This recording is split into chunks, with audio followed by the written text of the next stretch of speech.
స్వాగతం. ఈరోజు మనం మహాత్మా గాంధీ జీవితంలోకి ఓ లుక్కేద్దాం. ఆ, ముఖ్యంగా ఆయన లండన్లో స్టూడెంట్గా ఉన్నప్పుడు జరిగిన ఓ ఆసక్తికరమైన విషయం గురించి. అదేంటంటే ఆయన ఒక పక్కా ఇంగ్లీష్ జెంటిల్మెన్గా మారాలని చేసిన ప్రయత్నాలు. చాలామందికి ఇదంతగా తెలియకపోవచ్చు. దీనికి మన ఆధారమేంటంటే గాంధీజీ రాసుకున్న ఆత్మకథ నా సత్యశోధన. అందులోని కొన్ని భాగాలను తీసుకుని మాట్లాడుకుందాం. ఈరోజు మనమేం చూడబోతున్నామంటే అసలు గాంధీ ఎందుకు అలా మారాలనుకున్నారు, ఆ, మరి దానికోసం ఏమేం చేశారో, చివరికి ఏం తెలుసుకున్నారు, ఇవన్నీ కొంచెం లోతుగా చూద్దాం. అవును. ఇది గాంధీగారి జీవితంలో నిజంగా ఒక ముఖ్యమైన దశ అండి.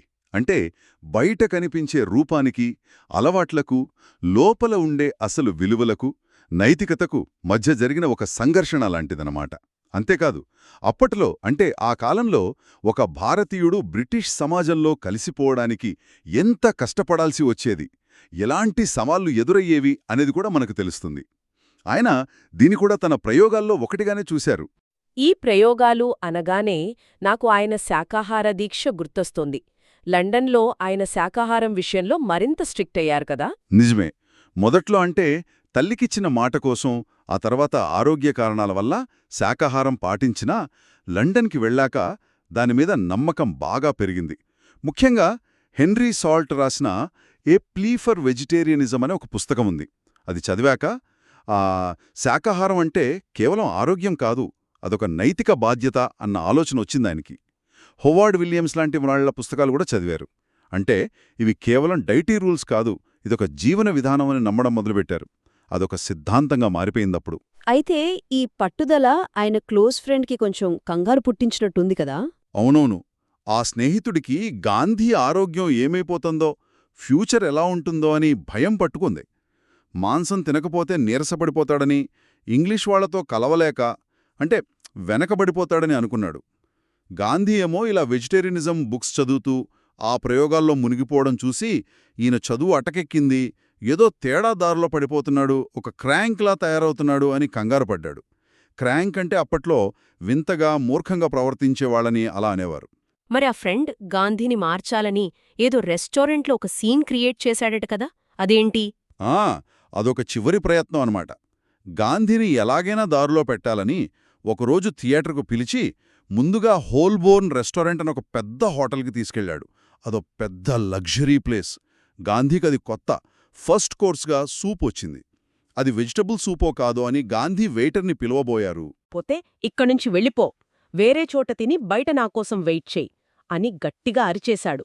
కానీ ఆశ్చర్యమేంటంటే ఇది గాంధీకి బాధ కలిగించలేదు. పైగా ఏదో తెలియని రిలీఫ్, ఆనందం వచ్చిందట. వెంటనే బయటకొచ్చేశారా? వచ్చేశారు.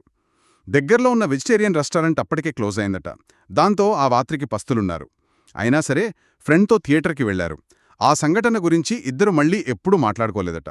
గాంధీ తన ఆత్మకథలో దీన్ని మా మధ్య చివరి స్నేహపూర్వక ఘర్షణ అన్నారు. ఫ్రెండ్ ప్రేమను, ఆందోళనను ఆయన అర్థం చేసుకున్నారు, గౌరవించారు కూడా. దారులు వేరైనా స్నేహం మాత్రం పోలేదు. ఓ, బహుశా ఈ సంఘటన తర్వాతే గాంధీగారికి అంటే తన శాకాహారం వల్ల ఫ్రెండ్కి ఇబ్బంది కలుగుతోందని ఫీలై వేరే విషయాల్లో నాగరికుడిగా కనిపించాలని గట్టిగా అనుకున్నారేమో. ఆ ఆలోచన చాలా బలంగా వచ్చినట్టుంది. స్నేహితుణ్ణి ఇబ్బంది పెట్టకూడదు, నేనేమీ మూర్ఖుడిని కాదని ప్రూవ్ చేసుకోవాలి అని అనుకున్నారు. సరే, నేను శాకాహారినే, కానీ మిగతా విషయాల్లో అంటే పాశ్చాత్య అలవాట్లలో పాలిష్డ్గా ఉంటే సరిపోతుంది కదా అని భావించారు. అలాగా ఇంగ్లీష్ జెంటిల్మెన్గా మారాలనే ఆ సవాలును స్వీకరించారు. దీన్ని 3 రకాలుగా ప్రయత్నించారు. 1 లుక్స్, 2 ప్రవర్తన, 3 స్కిల్స్. ఓకే, ముందు లుక్స్ మీద పడ్డారన్నమాట, బట్టల విషయంలో. అవును, ఇండియా నుంచి తెచ్చుకున్న బొంబాయి కట్ సూట్స్ లండన్కి సెట్ కావట్లేదు అని ఫీల్ అయ్యారు. వెంటనే ఆర్మీ అండ్ నేవీ స్టోర్స్కి వెళ్లి కొత్తవి కొన్నారు. 19 షిల్లింగులు పెట్టి ఒక చిమ్నీ పాట్ టోపీ కొన్నారు. చిమ్నీ పాట్ టోపీ అదెలా ఉంటుంది? అంటే పొడవుగా సిలిండర్లాగా ఉంటుంది గదా, అప్పట్లో పెద్ద మనుషులు పెట్టుకునేవారు. 19 షిల్లింగులు అంటే దాదాపు 1 పౌండ్తో సమానం. అప్పట్లో తక్కువేమీ కాదు. అంతటితో ఆగలేదనుకుంటా. ఆగలేదు. లండన్లో ఫ్యాషన్కి కేర్ ఆఫ్ అడ్రస్ అయిన బాండ్ స్ట్రీట్కి వెళ్లి ఏకంగా 10 పౌండ్లు ఖర్చు పెట్టి ఒక ఈవినింగ్ సూట్ కుట్టించుకున్నారు. 10 పౌండ్లా? అప్పట్లో అది చాలా పెద్ద మొత్తం కదూ. చాలా చాలా పెద్ద మొత్తం. అంతేకాదు వాళ్ళన్నయ్యకి ఉత్తరం రాసి మరీ బంగారు డబుల్ వాచ్ చైన్ తెప్పించుకున్నారు. రెడీమేడ్ టై కాకుండా సొంతంగా టై కట్టుకోవడం నేర్చుకున్నారు. ఈ మార్పు కోసం ఎంత డెడికేషన్గా ఉన్నారంటే, ఇండియాలో ఉన్నప్పుడు అసలు అద్దం కూడా పెద్దగా చూసుకోని గాంధీ లండన్లో రోజుకి 10 నిమిషాలు పెద్ద అద్దం ముందు నిలబడి టై సర్దుకోవడం, జుట్టు నీటుగా దువ్వుకోవడం చేసేవారట. నిజమే. ఆయన జుట్టు అంత సులభంగా మాట వినేది కాదట. దాన్ని కంట్రోల్లో పెట్టడానికి రోజూ కుస్తీ పడేవారట. టోపీ పెట్టుకున్నా, తీసినా తెలియకుండానే చెయ్యి తలమీదకు వెళ్లి జుట్టును సర్దుకునేదట. ఇది కూడా ఆనాటి జెంటిల్మెన్ లక్షణమని గమనించారు. సరే, లుక్స్ మార్చారు. మరి ప్రవర్తన, స్కిల్స్ సంగతేంటి? ఆ కేవలం బట్టలు, హెయిర్ స్టైల్ సరిపోదని ఆయనకు త్వరగానే అర్థమైంది. ప్రవర్తన కూడా పాలిష్డ్గా ఉండాలి, కొన్ని స్కిల్స్ నేర్చుకోవాలనిపించింది. అందుకే డాన్స్ క్లాసుల్లో చేరారు. డాన్సా? గాంధీగారా? అవును. 3 పౌండ్లు ఫీజు కట్టారట. 3 వారాల్లో 6 క్లాసులు అటెండ్ అయ్యారు. కానీ ఆ మ్యూజిక్కి తగ్గట్టు, ఆ రిథంకి తగ్గట్టు స్టెప్స్ వేయడం ఆయనకస్సలు రాలేదు. పియానో వాయిస్తుంటే దానికి తగ్గట్టు కాళ్ళు కదపలేకపోయారట. అంటే ఆ ప్రయత్నం బెడిసికొట్టింది. మరి తర్వాత? ఇంకా ఆయన ఆలోచనలు అలా పెరిగిపోయాయి. ఫ్రెంచ్ నేర్చుకోవాలని డిసైడ్ అయ్యారు. ఫ్రాన్స్ పక్కనే ఉంది గదా, పైగా యూరప్ అంతా తిరగాలనే కోరిక కూడా ఉంది. సో ఫ్రెంచ్ అవసరం అనుకున్నారు. అలాగే పాశ్చాత్య సంగీతం మీద ఇంట్రెస్ట్ పెంచుకుంటే బహుశా డాన్స్ వస్తుందేమోనని వయోలిన్ నేర్చుకోవాలని కూడా అనుకున్నారు. ఇంకో 3 పౌండ్లు పెట్టి వయోలిన్ కొన్నారు. దానికి కూడా ఫీజు కట్టారు. అబ్బా, డాన్స్, ఫ్రెంచ్, వయోలిన్, ఇంకేమైనా ఉన్నాయా లిస్ట్లో? వక్తృత్వం కూడా అన్నారు కదా మొదట్లో. అవును, మూడోది అదే, ఎలుక్యూషన్ అంటే వక్తృత్వ పాఠాలు కూడా నేర్చుకోవాలనుకున్నారు. దానికోసం ఒక టీచర్ దగ్గర చేరారు. స్టార్టింగ్ ఫీజుగా ఒక గినియా కట్టారు. గినియా? అదెంతుంటుంది? గినియా అంటే అప్పటి 21 షిల్లింగ్లతో సమానం. ఆ టీచరు బెల్స్ స్టాండర్డ్ ఎలుక్యూషనిస్ట్ అని ఒక బుక్ కొని చదవమన్నారు. దాన్ని కొని ఫేమస్ బ్రిటిష్ లీడర్ పిక్ స్పీచ్తో ప్రాక్టీస్ మొదలుపెట్టారు. ఇన్ని నేర్చుకుంటున్నారు సరే, మరసలు టర్నింగ్ పాయింట్ ఎప్పుడొచ్చింది? ఈ ప్రయోగం నుంచి బయటపడిందెలా? కరెక్ట్గా ఆ వక్తృత్వ గురువు మిస్టర్ బెల్ దగ్గరికి వెళ్ళినప్పుడే. అంటే ఆ క్లాస్ టైంలోనే గాంధీకి సడన్గా ఈ ఆలోచన వచ్చిందట. ఎందుకో స్పెసిఫిక్గా రాయలేదు కానీ ఆ టైంలోనే ఆయనలో ఏదో ఒక గంట మోగినట్టయింది. ఆయన మేల్కున్నారు. హా, అప్పుడు తనకు తాను ఇలా అనుకున్నారట కదా, నేనేమైనా ఇంగ్లాండ్లో లైఫ్ లాంగ్ ఉండాలా? ఇక్కడ మాత్రమే పనికొచ్చే ఈ స్పీచ్ నేర్చుకుని ఏం లాభం? డాన్స్ నేర్చుకుంటే నేను జెంటిల్మెన్ అయిపోతానా? వయోలిన్ నేర్చుకోవాలంటే ఇండియాలో కూడా నేర్చుకోవచ్చు కదా. Realisation moment. ఒక్కసారిగా తన ప్రయారిటీస్ ఏంటో క్లియర్ అయిపోయాయి. నేనొక స్టూడెంట్ని, నా ఫస్ట్ డ్యూటీ చదువుకోవడం, లండన్లో ఆ ఇన్సాఫ్ కోర్ట్ ఎగ్జామ్స్ పాస్ అవ్వాలి. నా ప్రవర్తన, నా క్యారెక్టర్ నన్ను పెద్ద మనిషిగా చూపిస్తే చాలు. అంతేగాని ఈ బయట హడావుడి, ఈ ఆడంపరవాల కోసం టైం వేస్ట్ చేయడం అనవసరం అని గట్టిగా డిసైడ్ అయ్యారు. నిజమైన జెంటిల్మెన్ అంటే వేషంలో కాదు, వ్యక్తిత్వంలో ఉంటాడని తెలుసుకున్నారు.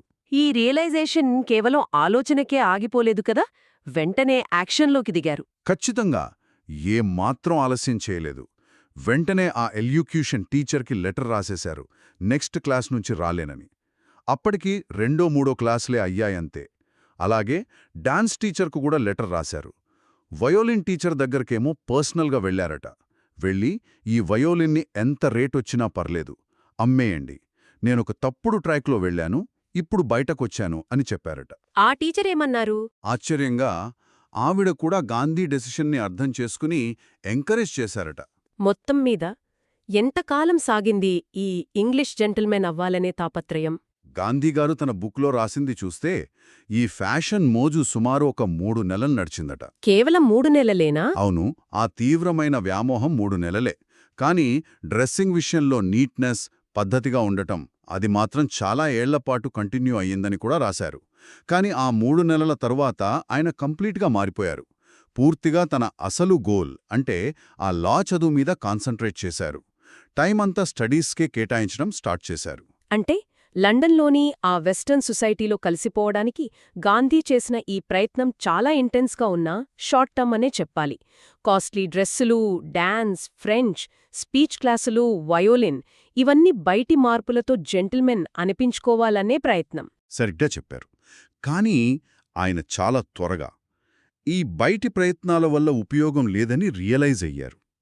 నిజమైన రెస్పెక్ట్, ఐడెంటిటీ అనేవి ఇమిటేషన్ వల్లనో, కాస్ట్లీ వస్తువుల వలనో రావు అని, అవి మన లోపలి విలువలు, క్యారెక్టర్, మనం చేసే పనిలో సిన్సియరిటీ వల్ల వస్తాయని తెలుసుకున్నారు. ఇది ఆయన పర్సనాలిటీ డెవలప్మెంట్లో ఒక మేజర్ టర్నింగ్ పాయింట్. అవును, దీనికోసం ఆయన పెట్టిన టైం రోజుకి 10 నిమిషాలు అద్దం ముందు, డబ్బు, ఆ 10 పౌండ్ల సూట్, డాన్స్కి 3 పౌండ్లు, వయోలిన్కి 3 పౌండ్లు, ఎలక్యూషన్కి 1 గినియా. ఇవన్నీ కలిపితే అప్పట్లో అది పెద్ద మొత్తమే కదా. ఈ డీటెయిల్స్ చూస్తే ఆయన ఎంత సీరియస్గా ప్రయత్నించారో, ఆ తర్వాత తీసుకున్న నిర్ణయం ఎంత స్ట్రాంగ్గా ఉందో అర్థమవుతుంది. నిజమే. అయితే ఈ అనుభవం కేవలం గాంధీగారికి మాత్రమే సంబంధించింది కాదు కదా. ఆయన ఫేస్ చేసిన ఆ కల్చరల్ ప్రెషర్, ఇతరులు ఏమనుకుంటారోనన్న ఆలోచనతో వాళ్ల అంచనాలకు తగ్గట్టు మారాలనే ప్రయత్నం, ఇవి రోజుకీ మనం చాలా సందర్భాల్లో చూస్తూనే ఉంటాం. ఎవరైనా కొత్త వాతావరణంలోకి వెళ్ళినప్పుడు లేదా వేరే కల్చర్తో ఇంటరాక్ట్ అయినప్పుడు తమను తాము ప్రూవ్ చేసుకోవటానికి, యాక్సెప్ట్ చేయబట్టానికి ఇలాంటి బయటి మార్పుల ఒత్తిడిని ఫేస్ చేస్తూనే ఉంటారు. ఇది మనల్ని ఇంకో ప్రశ్నకు తీసుకెళ్తోంది. అసలు నిజమైన నాగరికత లేదా పెద్దమనిషితనమంటే ఏంటి? అది మనం ఎలా కనిపిస్తున్నాం, ఎలా మాట్లాడుతున్నాం అనే బయటి విషయాల్లో ఉందా, లేక మన ఆలోచనలు, మన విలువలు, మన నైతిక ప్రవర్తనలో ఉందా? కరెక్ట్. ఇది వింటున్న వాళ్ళు ఆలోచించాల్సిన విషయం. బయటి ప్రపంచం పెట్టిన స్టాండర్డ్స్ కోసం మనం మారాలా, లేక మన అసలు వ్యక్తిత్వాన్ని కాపాడుకుంటూ మన విలువలకు కట్టుబడి ఉండటంలోనే అసలైన గౌరవముందా? ఈ ప్రశ్నలపై కాస్త లోతుగా ఆలోచించుకోవచ్చు.